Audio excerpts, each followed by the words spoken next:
Hello students, welcome back. Now let us solve question number 15। क्या है?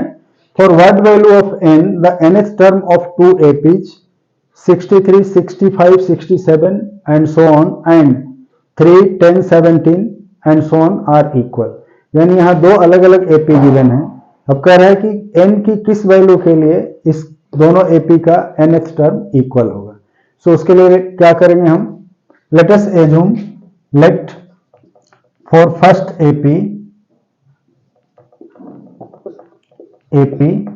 nth term is equal to capital AN हमने ले लिया। where first AP के लिए क्या है? First term A equal to 63 है एंड कॉमन डिफरेंस D क्या होगा? 65 minus 63 that is equal to 2। ठीक है, हेंस AN क्या हो जाएगा? an की वैल्यू क्या होगी? a plus n minus 1 into d. अब इसमें a और d की वैल्यू हम यहां से पुट करेंगे तो क्या हो जाएगा? This is 63 plus n minus 1 into 2 और an इक्वल टू क्या हो जाएगा? 63 plus 2n minus 2 that is 2n plus 61। ठीक है, सो जो पहले एपी का nth टर्म होगा वो क्या हो गया? 2n plus 61। इसे हम इक्वेशन 1 ले लिए। ठीक है, अब क्या है सेकेंड एपी के लिए? फर्स्ट टर्म क्या होगा? 3, कॉमन डिफरेंस इसका 10 minus 3 7। Let its nth term is small an। ठीक है, so let an is nth term of second AP. Second AP का nth टर्म an है, where first term a equal to क्या है? 3 and common difference d equal to 7 है।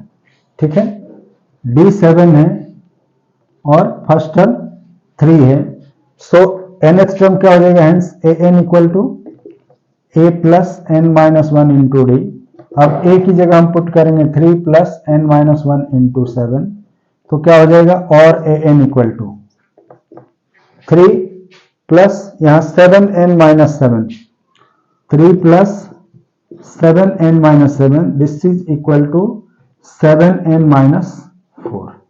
Hence an की वैल्यू हमें क्या मिली? 7n minus 4। इसे हम ले लिए इक्वेशन 2। ठीक है, तो अब दोनों एपी के nth टर्म हमें मालूम हो गए। पहले का 2n प्लस 61 है और दूसरे का 7n माइनस 4 है। अब कह रहे हैं कि जब ये दोनों के nth टर्म इक्वल कब होंगे, उस केस में n की वैल्यू क्या होगी वो हमें पता करना है। तो उसके लिए क्या करेंगे? यहां देखो फर्स्ट एपी में 2n प्लस 61 है और सेकेंड में जो उसका nth टर्म है 7n माइनस 4 है। तो दोनों के nth टर्म जो मालूम है और इक्वल है, देन क्या कहेंगे? Since an equal to small an और 2n plus 61 equal to 7n minus 4 है।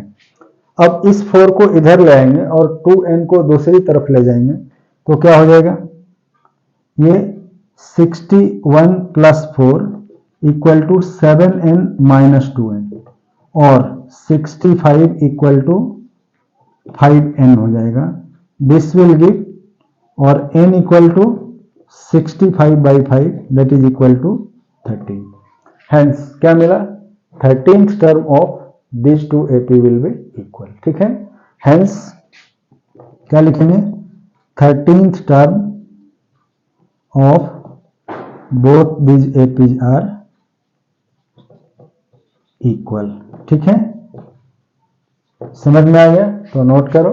मिलते हैं अगले वीडियो में अगले क्वेश्चन के सॉल्यूशन के साथ। Okay, bye.